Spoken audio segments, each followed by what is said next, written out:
just worked like really cool. Yeah, wow. Not zero. There's too much light or too little. Switch.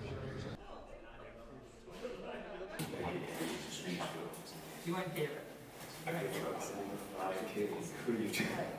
Men's Health cover star Adam Peaty, welcome aboard. Oh, thanks for having me. Are you happy? Yeah, I think so. I wouldn't say we're all continually happy. I don't think happiness is a destination. It really is day by day, and you have to keep topping that up and finding ways to find that balance. But I prefer now to be asked, am I at peace? And I think that gives a lot more warmth. And I can ask you, are you at peace? And it feels a little bit different to, are you happy? And are you at peace? Yeah, Yeah. absolutely. It's interesting now, isn't it? Because I think people will often think they're depressed, but actually they might just be sad. And I don't know how you feel about that, if you can actually tell the difference or be able to work out if that's just a natural low that you're going to come through or if actually you're in a difficult place. I mean, I'm not an expert and I never want to, pretend that I am. But I think from my point of view, obviously there's a massive kind of difference of, what is sad, what is depression. I think for me, if I was waking up constantly and everything felt grey, everything felt numb, I wasn't really bothered, I was on a self-destructive spiral every day, I've been there. I wouldn't call it depression, I'd just say it was a real tough moment in my life, incredibly difficult. I was just quite sad for a long time. And I had the resources and the people, and I'm very grateful that I was able to find a way through that, through sport. But not everyone gets that opportunity. And I think that's where a lot of people, especially who have been on this journey of, going to the highest of the highs, we're not in that privileged position to say how it is for everyone. I really enjoyed your book. I've been listening to you as an audio book, and you talk about just be better today than you were yesterday. So how do you manage that? How do you keep that going? I guess it's, again, trying to find different ways to attack the same thing or something greater. And I think it's not about, we've got to do this faster, we've got to do this better. It's more peaceful, it's more calculated, it's more just data-driven for me now. A little bit of a tangent, but I used to be an emotional swimmer with a process-driven way of performing. But now I'm process-driven first, now I'm an emotional person. That I can add that to the structure. So a lot of it just changes as you get older, as an older athlete as well. Did you feel you're maturing? What, you're 29 now, right? Yes. Have you noticed in the last few years you've grown up a bit? Yeah, I don't think I was a man until I had my child.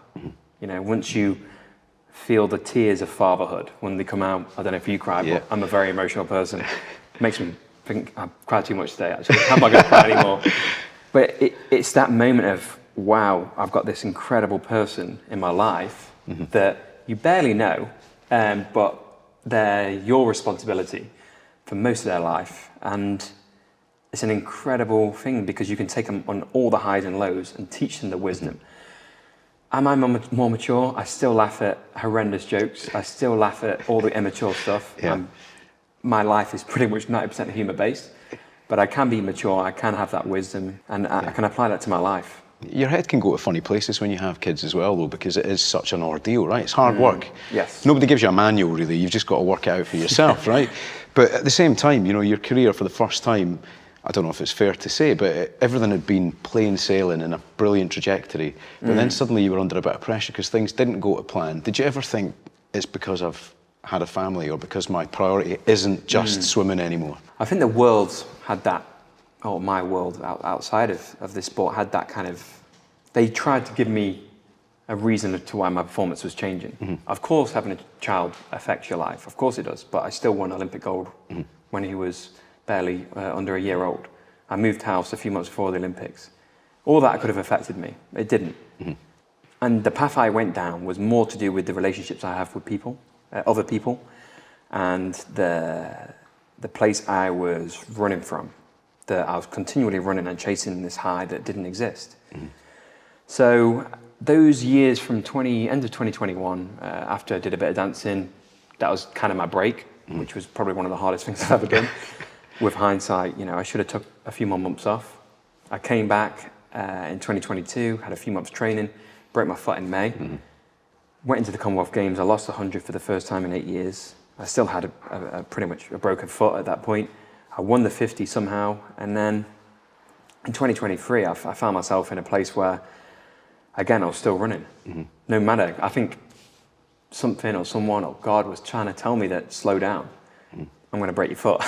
And I was meant to stop and just really recalibrate my life. But instead, me being the person I am, I nailed it even harder. I was going in the gym longer than I did. I was in the pool. It was absolutely bonkers. So we have these moments where we can learn from or we can't learn from. And I think I burned out on my knees pretty much this time last year, March, February 2023. And I was like, this isn't the answer. I've got no answers to what I'm trying to find. And if I want to make the Olympics again and perform at the Olympics again, I've really got to change my whole life. Just looking up to here. Did you want the bread back in there? This one. I think everybody who's followed your career sees that you move at this frantic pace, right? And it's full on, but I don't think anybody would have expected you to fall over the edge, you know? And I read that line you said, I lost all sense of direction and purpose. And what I did to myself mentally was tough. I mean, looking back on it now, were you unfair on yourself? Was it an unfair expectation? Because that's something in the book. It's really high expectations. They're hard to meet. I think I'll always have a high expectation because I'm so aspirational. I'm such a hard worker. And I believe that certain standards have to be met in everyone's roles in life. And I think my standard is so high because I'm going to a place where not many people have gone. And it's very, very hard to answer, isn't it? I don't know. I think that kind of mentality for all my life has got me the medals, but it's also cost me the medals at the same time. That I was going so far beyond and running so far in the future that I wasn't even enjoying the now. I was just looking at 2 months ahead, 3 months ahead, 4 months ahead, next year. And it cost me, it really did. And I got to a place where I didn't even want to look at a pool. And you know, people watching this might be like, you know, but it's only sport, it's only swimming. But sport is one of the most powerful things for a reason, because it makes us feel something that's impossible. It makes us, there's moments when people score or people win Olympic golds or whatever it is, that this warm, amazing feeling that you've done well or your team's done well. And that's the kind of, imagine, you know, the biggest thing you follow, that biggest feeling, someone scoring a Champions League, your team scoring, one of the biggest things that can ever happen, but reverse that at the opposite of the lowest of the low. And that's what sport can do to you. And it'll send you on a swing and a roundabout, and it's how you respond, not react, between those. There's a brilliant quote about that I've, again, heard from you, and it's about the temperature of a cold medal. It's Ashley Noel, yes. Ashley Noel said, coldest thing you wear is a gold medal. And I saw you with your medals in the shoot earlier on, and I wonder if that's true to you. I mean, people who kind of hold them like, wow, that's so worth it. And I'm like, of course, you know, but any other medal, you know, I don't like to brag, but it is 34 international golds or something, 50 plus altogether medals. And again, I've been grateful enough that most of them have been gold because of the path I've been on. But the rest of them I've just give away because I'm not too fussed about the material of that, because it's in here and here. I can live any race because I remember them. And they're the moments I'm like, I can look at photos and go, wow, that's what I was going through that time, but I still came on top. And in Rio, for example, I was going in, and the night before, I literally was in bed. I was shaking. I was like, I've got to go to the gym to shake off this nervous energy. Then I was ready. So, I mean, it is going to be the coldest thing you wear, because the relationships, you will destroy relationships. People do understand that, like, oh, but it's a choice. I'm like, no, there's no choice. There's win or lose. And someone out there is going to choose win. And I've got to be willing to raise him and match him. If not, go even further and put all in. And that destroys relationships. That destroys, you know, the people around you. And they won't understand most of the time that you have to be selfish to get the goal that I'm trying to strive for.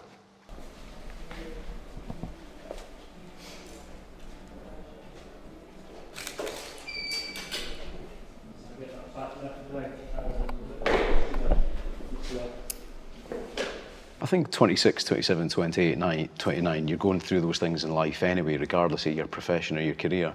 Becoming a dad for the first time, you know, relationships ending and starting. It's a lot to go through in normal life, but also post-COVID, it's an awful lot to go through. And I wonder how you felt about that, you know, with a little bit of hindsight, looking back at that period. It's a lonely profession.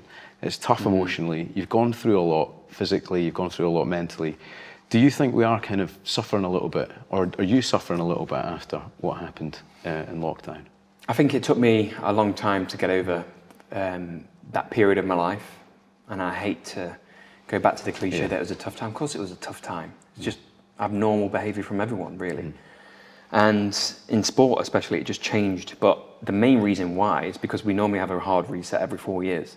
And the 5th year cost me 4 years worth because I was just hanging on.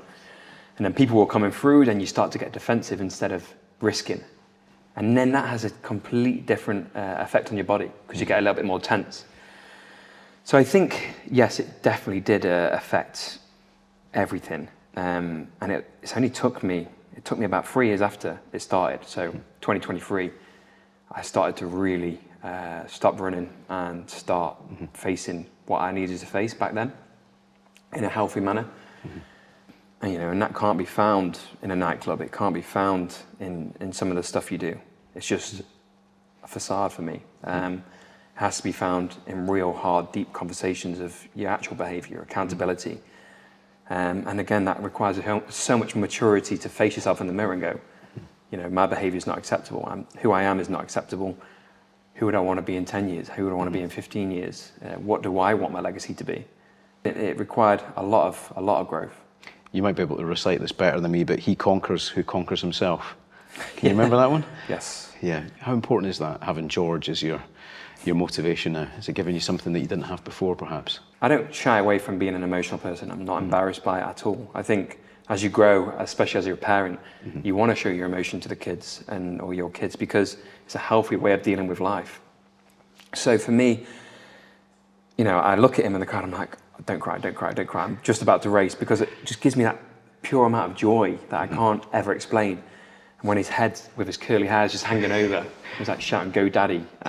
It's just an incredible feeling. Can't explain it.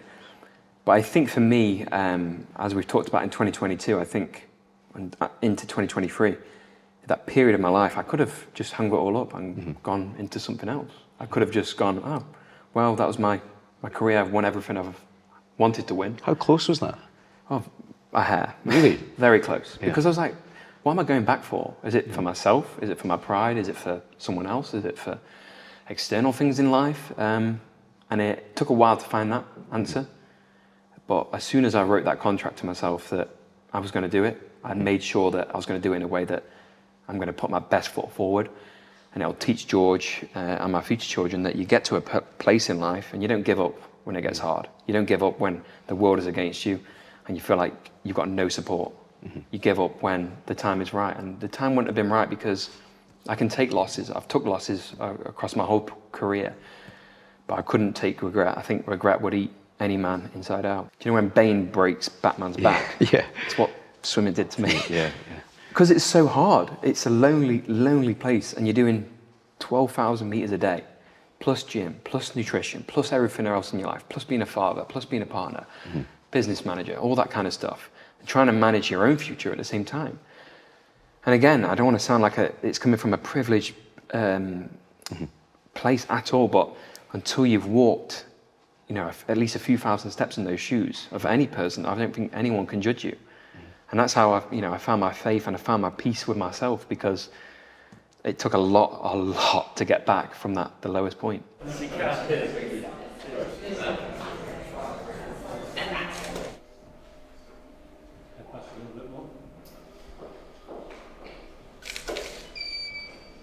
I was going to ask you actually about your brother Jim, right? Because I thought that was a brilliant part of your story, how your victory in that moment where you're punching the air in the swimming pool and he sees that and it helped him get out of his addiction issues. But when you went through your troubles in the last couple of years, who were the key people? Was Jim there for you? You know, who were the folk that dragged you out of that funk? I think sport it's always been the thing that's been there for me. I think any person who can relate to, you know, being angry and going for a run and feeling good, as simple as that. In terms of people, you know, my business partner at Baxter, but obviously Mel, she checked in every single day, the Aquatics GB team. They've got a great structure in place for moments like this as well, and obviously my management. But, you know, also my friends and family, my neighbours, even people like that you don't really rely on for your mental health or checking in. But I think it comes down, I don't see myself as a superior person because I've got Olympic gold or whatever. And most people think you would act like that. I just see myself as a normal person that grew up in a normal way, that I'm just good at my job. So I didn't rely on too many people, but I always relied on swimming to teach me valuable lessons, humble me when I needed to be humbled, and show me how to conquer my demons, because everyone's got them. It's just how we learn to live with them. I don't think we'll ever expel addiction, like I've seen in my life with various people. You've just got to learn to manage it. You've got to learn to live with them in a very controlled but healthy manner. I work with an amazing psychotherapist, a guy called Owen O'Kane, and he always says that shame can only exist in the dark, right? So if there's something you're not particularly proud of, bring it out and talk about it and help. And I think your generation in particular with mental health, and you've been a great advocate of this, talking about how you're coping. Do you see that as something that's important to you in the future as well, to encourage people to share those difficult moments? Yes, I think so. And I think I've got to walk a very fine line, because we must treat mental health in a serious manner, like we should, because we can't see it because it's not a physical injury, firstly. So anyone, even in this room, could be having issues with that balance, but I would never ever make it an excuse not to work hard. And I think that, especially as George is coming through, we got to make sure that that term isn't used loosely, and it's got to be used in an actual place where we do really need help. And we can't just not try because of our mental health quote. We've got to continually try. We've got to continually strive, because we're human. We're born to do that. And I think that, I won't settle. I don't think I'll ever settle in my life. But what I do know is that I'll only use that term if I'm really, really struggling. I'm ashamed to use that word because of the system I've had to come up through, of extreme hardness, of there is no place for weakness, mentally or physically. And it's only as I've got older that I can use that term, because I know, and I've grown with that mindset of, this isn't right because my chemicals are out of balance, or I keep getting ill, or I'm craving constant alcohol, I'm craving this, I'm craving nightclubs, I'm craving it. Like, that isn't normal. Why? Then you start to have the conversation with yourself, like, and this is just my point of view, but I think that as soon as you open that conversation, good or bad, you know exactly where it's coming from. And it could be, oh, you just need a long weekend off, and you'll be back to it Monday. Or it could be, oh, you actually need 4 months off, minimum, and come back a stronger, better person, better athlete. But it's so individual. And again, I don't want to be roasted online for having my opinion and my view of it, because that's just mine, and everyone has their own opinions. And what works for me may not work for you. Do you love winning more than you hate losing? Oh, yeah. Yeah, I love winning. It's addictive. It's the biggest, most addictive drug. When you obviously winning for something that is worthwhile, I think, we're not just talking about egg and spoon race at school. We're talking about Olympics and the things that only come around so often. And in terms of what you're putting yourself through, how does the third Olympic cycle compare to the other two, with only a few months to go as we do this interview? I guess I've got more room now I just feel calmer. I feel, again, like it comes back to peaceful. I just feel more calculated. I feel guided in a very strong way. And I've just got a great community around me, from the people at Aquatics GB, to the team I see every day, to the people I see every Sunday at church. I think to my family, Holly, my partner, that it's just an incredible team that has been assembled around me. And I'm so grateful for that, because it took so long to get everything right, because it comes back to, in an individual sport like mine, it's a very lonely place. So how do you build a community in a lonely place? You don't build it what you do every day, you build it outside. And, that has done wonders for me. So comparing it, coming back to the question, in 2016 as a boy, I can see even the photos and the videos that I've got crooked teeth and got like half the muscle or whatever. And then in Tokyo, obviously I was a dad for the first time, looked a little bit older, but still a boy. I didn't really have that much chance to mature. But wow, this cycle has been, it goes back, I love my quotes, but I set sail and I've hit high seas, I've hit rough seas, I've hit, rocks at the bottom of the ocean, but I could have left that boat in the harbour. It would have been safe, but again, that's not what boats are designed for. Yeah. So many of your philosophies have got a nautical theme. I don't know if you've realised that. Yeah, I love quotes. Yeah. I'm a big quote man. But they all seem to be water-based. I don't know if that's deliberate. Yeah. But you know, the ships do appear quite a lot, don't they? And the choppy waves. I guess so, yeah, I guess so. And also the classics, Odysseus, you mentioned quite a lot. Yes. Yeah. Are you still as into that as you were 4 or 5 years ago? Yeah, a little bit. I refer a lot back to Stoicism as well. Again, hard way of looking at life. Yeah. But also very real. I think as I'm getting older, I don't think is this something that happens as you get older? I think I just want to cut all the bullshit, really. Yeah. And Mel says this, she goes, as soon as that gun goes, the bullshit stops. Doesn't matter what's on Instagram, doesn't matter what you posted a week before. Yeah. And you'll see it in multiple sports. I'm doing this, I'm feeling good, I'm running this time, or I'm sparring like this. And then, you know, as soon as that ding, ding, ding goes, bullshit stops. And I've just got no time for that anymore. I think I'll always give people my time, always give them my energy. And I love people. I think the human brain is the most fascinating thing, but you know, you've also got to protect that energy as well. Yeah. You say you have 85,000 thoughts a day, and quite a few of them are negative, but what's the ratio like for you? Depends what day I wake up on. Well, they only say it's only one thought, which is 1 second. Right. I think it's 86,000 seconds a day, if I'm correct. But it only takes 1 second to ruin your day of going down that negative spiral. And as soon as that's in my head, I'll either let it just brew, and I'm like, oh, whatever, just like an old man, or I'm like, okay, that's not acceptable. It's not what I need to get performance. How do I turn this around? And it's just a simple conversation with yourself, or getting it out off your chest to someone else. But I'm a very optimistic person. I don't think negative media and negative news is so addictive because, oh yeah, they've done it. And I think as British people, we love an underdog, but we don't like seeing people there too much. I've been there, I've experienced that kind of the highs and the lows. I was like, you know what, why can't we love someone who's pretty much dedicated their whole life to their craft, and they're a likable person? And I think we just need to spend a little bit more time looking inwards than outwards of what we consume.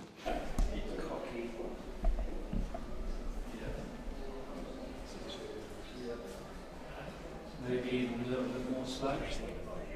Can't be busy as we can be. And like you said, you moved house, right?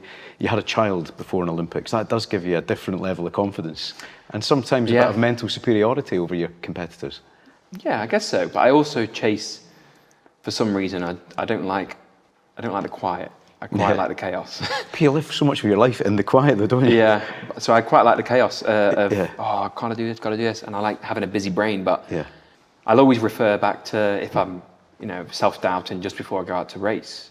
No, this is who I am. I've done this 1,000 times. I could do this with my eyes closed, but it's how well you do it. And then that's a flick of the switch again. Yeah. And just to finish, you talk about your spiritual and physical and psychological balance.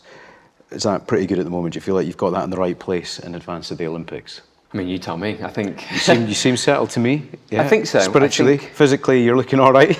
Cheers.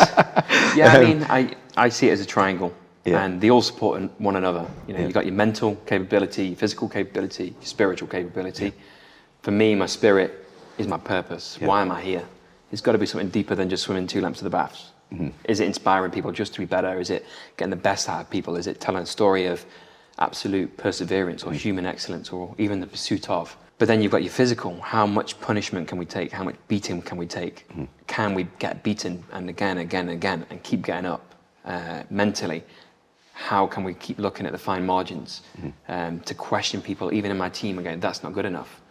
And they all require, if you want to break a world record, they all require them to be popping or have to be firing at the same time. And getting that formula right is hard. So everything is very difficult in a sense of this world, but I wouldn't have it any other way. And I think I'm in a place where I'm starting to really acknowledge where I am every single day and being truthful with myself and not lying.